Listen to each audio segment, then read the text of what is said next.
Welcome to another episode of Me, My Wife, and Sports. I'm your host, Fitz. We're here with my lovely co-host, Darcy. Hello. Well, last week we had a good conversation about recap of the NFL season.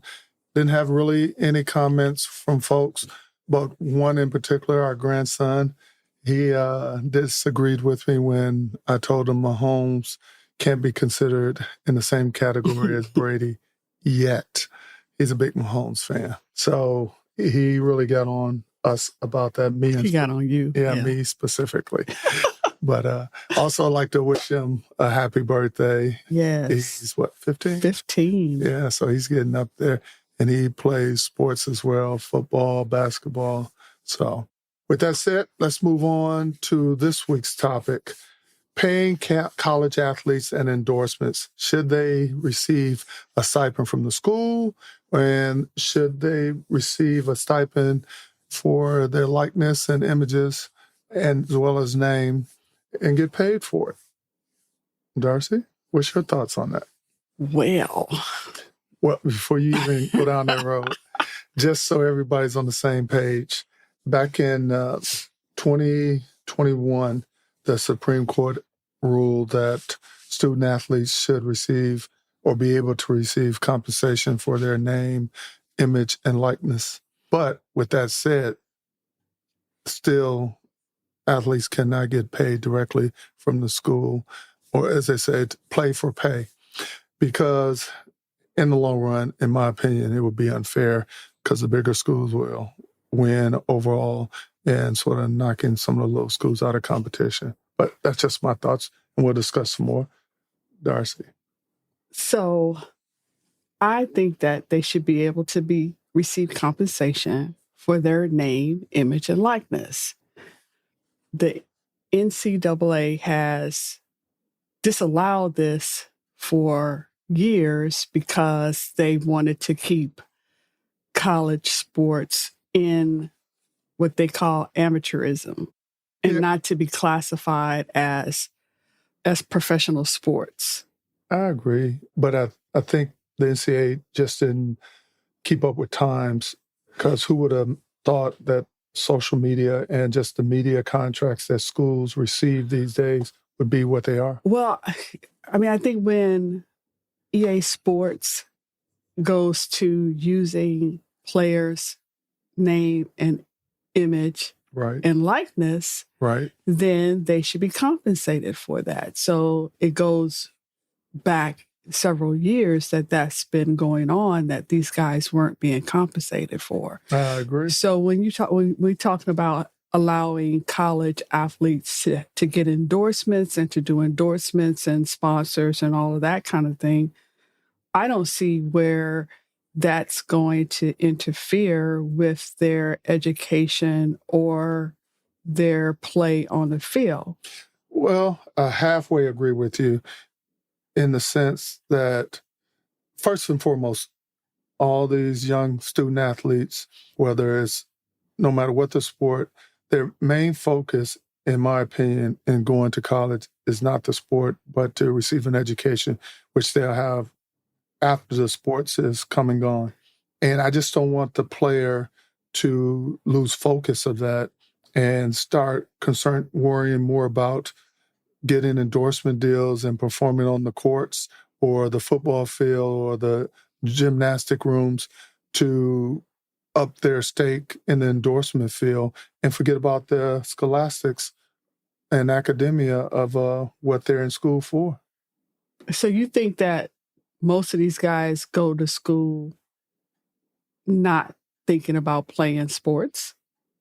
No, I know they go there because they want to play sports, but part of playing sports and going to school, you have to take classes. Right. Yeah, if you told a player you don't have to go to class, you just come here and play basketball, a lot of them would like, oh, that's great. Right. Well, that's not reality. Exactly. And I just want to make sure that these kids are grounded, and maybe the schools have staff to support them in their academics to make sure that they stay focused on that.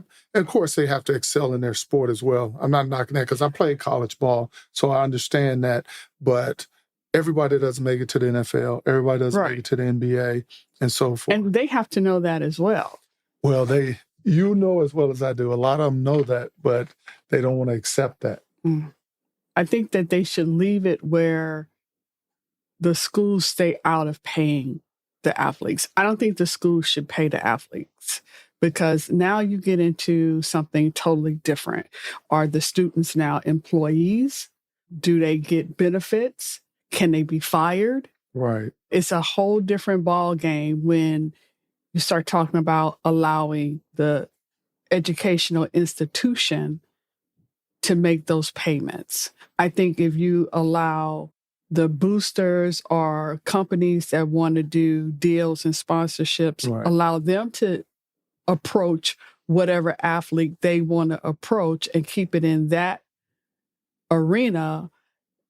First of all, not everybody's going to be approached, which means that maybe the top 1% of the athletes, the best of the best will get approached. So everybody else is going to have to stay grounded in their studies and education and everything else, because everybody walking on campus is not going to be on the top 10 list of highest paid athletes. I totally agree with you.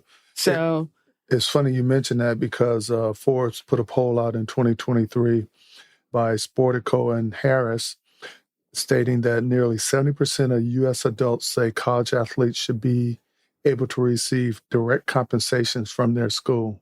67% agreed direct compensation from the university, and 74% from name, imaging, and licensing.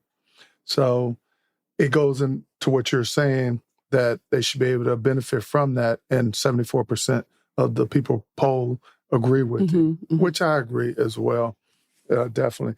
And also, you had mentioned that all the athletes who are not so well recognized or the stars aren't going to benefit as much. And North Carolina, I read an article, and I can't think of exactly where I read it, but the University of North Carolina organized a group licensing deal for that exact reason. Some of the less known players could do a deal with some of the known players and still benefit from it. So that's something other schools need to look at to share the wealth. That's interesting. I saw something too where when they were talking about schools being able to pay, they were saying that they wanted the schools to possibly set up like educational trust. Right, I read on that. Did you read about that too? Yeah, sure did. And put like $30,000 into a trust per player per year for the scholarship athletes. Right. And that would be one way that if the schools are going to pay for it, that would be one method that the schools could use. And I think that was too also incentive to help them graduate, because they wouldn't receive that until completion of a 4-year or how many years needed to get their degree. But then someplace else I saw where they were talking, it's so much information out there on this. I saw someplace where they talked about if schools pay, then they might be in a situation where parents have to say, okay, do I want my child to receive a stipend from the school, or do I want my child to receive a scholarship? Like the scholarship program might just go away if I'm now going to pay you to be there, because you're not going to get a scholarship and get paid. Right. It's going to be one or the other. So making parents have to engage in making these decisions as well. Right.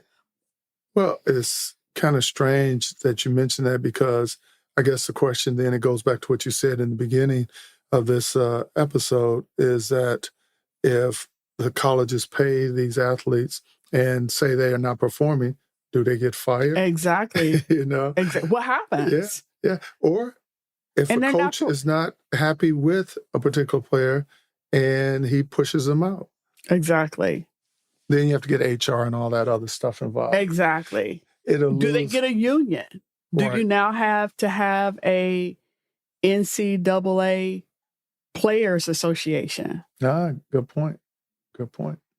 Because to address all of these type of issues, because now schools are paying players. Right. And then how do you handle paying players? Like, what is it, a flat rate? Does the football quarterback get as much as the goalie on the soccer team? Right. Who gets as much as the star golfer? Well, and then you bring in the situation which currently is being discussed a lot is the sexism in equal pay. So now you're breaking it down at a college level. Are the female athletes going to get shortchanged? Right. Will it start there instead of waiting until it's at the professional level? Right. Because they've always say that the WNBA doesn't make as much money as the NBA. Right. And they try to say that that's because the WNBA doesn't draw the crowd, but right. I'm not sure that that's always true. Right. But allowing the colleges to make those decisions is going to be really tricky for students and parents. Right. And they have, like I had told you, I had a trivia question, like, who do you think is the highest paid college athlete? I don't know his name, but isn't it Deion's son? No. Shador? Yeah. No. Who is it? It's LeBron's son. Really? Bronny James. And I'm not sure if his name is really Bronny or if that's a nickname. How much is he getting? I don't have that written down. Okay, no worries. He is on several lists I looked at, he is the highest paid college athlete for his name, image, and likeness. You think a lot? Which is, that's very interesting. It probably has a lot to do with his father. With him being LeBron. Yeah. And they know they can capitalize on it. Maybe down the road or even now, say if he has a appearance somewhere, maybe part of the deal is to bring your dad along. Maybe your dad will show up. Right. Exactly. But I thought that was really strange because wasn't he sick? Didn't he have a congestive heart failure? He had some kind of health issue. He had a health issue. Yeah, I'm not going to say what because I don't know. Yeah, I'm not sure what it was. But it was a health issue for him. And he did play. Yeah. But he might have been cleared. I'm not 100% sure. But hey, get it what you can. $6.1 million. Really? Yes. See, and that's why I go back to what's the incentive for that kid to stay in school? Well, he's got to stay in school because they're endorsing him because he's a college athlete. Yeah, but even if he goes to the next level, they're going to endorse him. They might, but if or they're hoping to get in on the ground floor, depending upon where he goes. Right. So Shador is not number 2, but he comes in at $4.1 million, and Shador is driving. How does a college kid Phantoms. Make more than He's me? driving his money around the college, so I don't know how much of, he might be like Cat Williams said. I looked at my net worth and I had that in my pocket. Then Livy Dunne, who is a gymnast. Oh, wow. Is the first female listed as in the top 5. Yeah. A gymnast from LSU. And she is coming in at 3.2. Wow. And this was surprising. On every list I look at in the top 5, you'll never guess whose name this is. It's not Caleb Williams. Caleb's in the top 5, but he's number 4. Don't know. No, don't know. Don't know. Arch Manning. Oh, is that Eli's son? He's one of them. He's Eli's or Peyton's son. Okay. But we haven't seen this kid do anything. Matter of fact, isn't he a backup? He was a backup. Yeah. He was a backup. Name recognition. He comes in as number 4 at $2.9 million on every list. Wow. Well, name recognition. And I was like, are you kidding me? He beat out Caleb. He beat out Bo Nix. He beat out Angel Reese, the female basketball player from LSU. Mm-hmm. He beat out Caitlin Clark, the girl from Iowa, the female basketball player from Iowa. Again, Arch Manning, like, hadn't heard his name at all until they said next year he'll be starting. Hey, when your dad is a NFL Hall of Famer or uncle is a Hall of Famer. I don't know. But I think it's Eli's son, if I'm not mistaken. But that name recognition means a lot. Those names are all tied to somebody else. Right. James, Sanders, and Manning. Right. Top 5. So if other athletes are facing that kind of competition, I mean, they would have to be stellar athletes or have a last name that somebody I was going to say get adopted by. Make somebody a last name like Thomas and, are you associated with Isaiah Thomas? Right. No, my last name is just Thomas. Right. Something like that. Right. Now, I know we briefly, first of all, those are amazing stats and information because I would have never guessed a couple of those things that you mentioned. But going back to this college university pay to play situation, if you had to list, say, I'll make it easy, 3 pros on why they should and 3 cons why they shouldn't, could you do that? Why the college should pay the college athletes, and also 3 cons why they shouldn't pay the college athletes. And based on our conversation, you touched a lot on why they shouldn't be paid, but should get the likenesses and so forth. Yeah, I don't know. I don't know if I could do why they should pay because I really don't think they should pay. Okay. Well, I'm going to do whether I think they should. Okay. And again, this is going from my perspective as well, even though back when I was playing in the 80s, nobody was getting paid above the table. But you think about it, college, especially with media now, college and universities profit big time on, again, like we mentioned, the selling of somebody's jersey and so forth.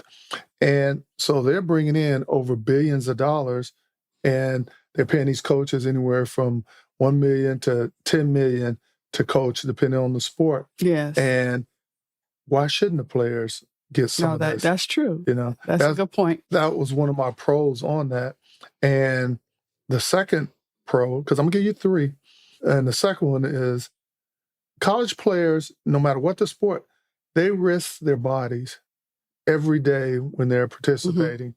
Say, for example, a gymnast is out there and she's competing or he's competing, and whether it's practice or actual event, and they fall, end up getting paralyzed. Their dreams of moving forward have been shattered. Now they have to figure out how to take care of themselves the rest of their lives. Right. And so why not provide them monies? And it goes back to what you said with the trust. Right. In case they get injured, this is something they can fall back on.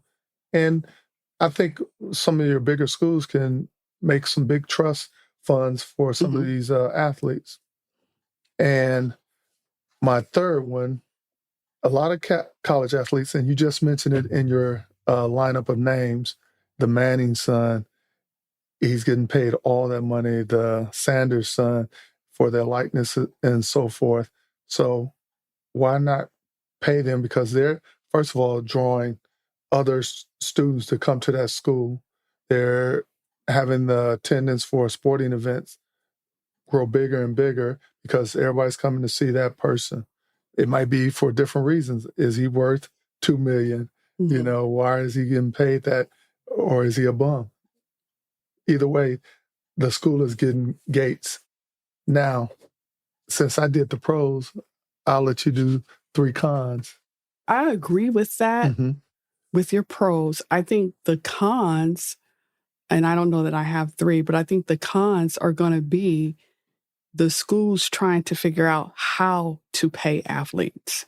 Right. And how to do it fairly and across the board for everybody. So that would be one.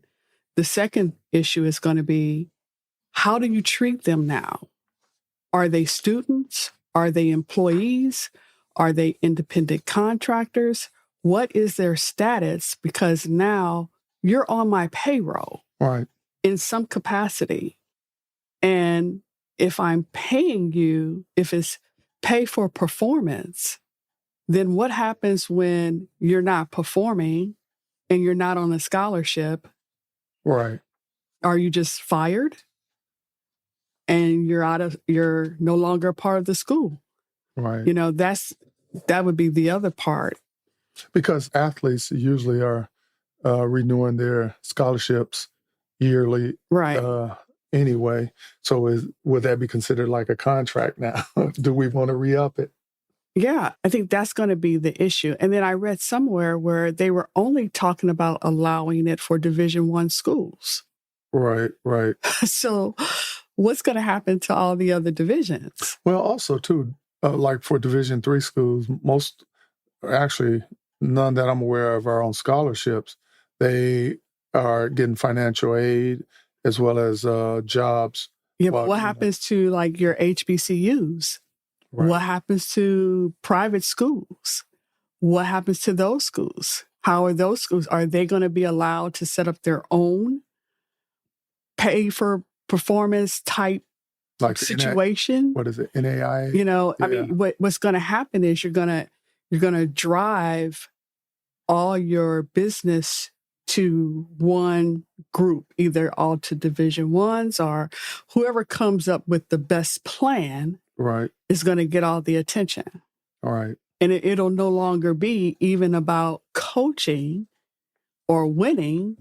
It'll be about, Howard has a better 401k for college athletes than Bowie State. Maybe that's why, like you said, it's going to be difficult because, as I mentioned before, a lot of the smaller schools are going to lose out. Exactly. Your Kentuckys, your Dukes. I mean, think about what has happened this past season just with coaches leaving. Nick Saban retired and people packed up and dropped scholarships and no, I don't want to go there anymore and changed everything. And then even Deion, Coach Prime came out and said, look, if you're just coming here thinking you're going to get paid, then don't come because we're here to play football and get an education and win. Not necessarily in that order, but that's the objective. It's not just about making money. So I think it's going to be, I think all athletes should be recognized. And yeah, if you have coaches that are making 7-figure salaries on the back of these kids, then you got to compensate these kids in some kind of way, but it's got to be fair and across the board. I totally agree with you. That we can definitely agree upon. But, look how long it took them to just allow to get this far. Yeah, the NIL piece together. Yeah. And they had to go all the way to the Supreme Court for that. Right. So good luck with that. Yeah. So with that said, we talked about the pros, the cons. We talked about whether schools should pay or not pay their athletes. Overall, like you said, I think it's a dilemma that we're going to be dealing with for years to come. Now, let me pose this to you. And I want to go back to this trust thing because I find that fascinating. If they were to put together a trust, how would the NCAA compensate or match the schools to help the smaller, the less fortunate schools with that? I didn't read where that was a part of it, but I think it's... No, I'm asking your opinion on it. Not so much that it's out there, but... I don't think so. I don't think they're going to. Because Well, I'm saying, would that be an idea, or would you, in your opinion, put it all up on the school to figure it out? Well, if the ruling is schools pay their athletes, then the schools pay their athletes, and they got to figure that out. It's not going to be. Well, I would even put it as paying them. The league is not going to supplement the school. Yeah. Well, I wouldn't even put it as paying them because they wouldn't get the money direct, like weekly, monthly, or yearly. It'll be all contingent upon, in my opinion. That's just one option that they were suggesting. Mm-hmm. I don't know that that's the only option out there. Right. I'm sure like the students are going to say, no, I want my money now. I don't want to wait. All right, let's do it this way then. If you were the president of the NCAA and you had the magic wand to rule on this, how would you construct it, or would you leave as is? I think I would leave it as is. Okay. Or maybe give that authority to the schools. Okay. And just stay out of it. It's kind of, if you look at it, if you compare it to professional sports, right, the owners do what they want to do. Right. And the NFL is not that. The NFL or the MLB or, right, NBA, they're not that in the weeds. Right. They just make the policies. Yeah. Each team has to follow. They're the regulation, right, the rule makers and like the gatekeepers. And then they give it to everybody else and say, this is the bare minimum of what you have to do, of the rules you have to follow. And I think that's got to be what the NCAA does. They got to say, okay, schools, you got to do at least this for all your athletes, at least this. Okay, now go forth and do good. And I think right now that's what they don't want to do because every school is not prepared to take that on. Right. Well, I feel sorry for the NCAA because they got a big hill to climb. They do. When it comes to this. Well, our show is coming to an end, but before we end it, I just want to real quick tell our listeners if they want to hear all our episodes to go to Me, My Wife, and Sports at buzzsprout.com. Again, that's Me, My Wife, and Sports at buzzsprout.com. And for our episode next week, we will dive into, I think Darcy really has a lot to say on this next topic next week, corruption in the sports arena, from baseball, basketball, from the professional level, and who knows, even the college level. But that would be our topic next week. Darcy, you have any final thoughts? So yes, that's going to be a lot of fun to talk about. And I would encourage everyone to go out to Netflix and look at Operation Flagrant Foul. It's a documentary on corruption in the NBA refereeing, but it could really be applied across the board to all sports. But that particular documentary was very, very interesting. So if you have, find some time for yourselves to sit when you can really watch it. If you're sports fans like we are, find some time, get some popcorn, get a notepad, and sit and watch Operation Flagrant Foul on Netflix. And we'll be talking about some of the things that you see in that next week. All right, great. And again, if you have any questions or comments, you can email us at memywifeandsports at yahoo.com. Again, memywifeandsports at yahoo.com. And in parting, as we always say, it's been fun. Have a good day. And remember, your mate is a reflection of you.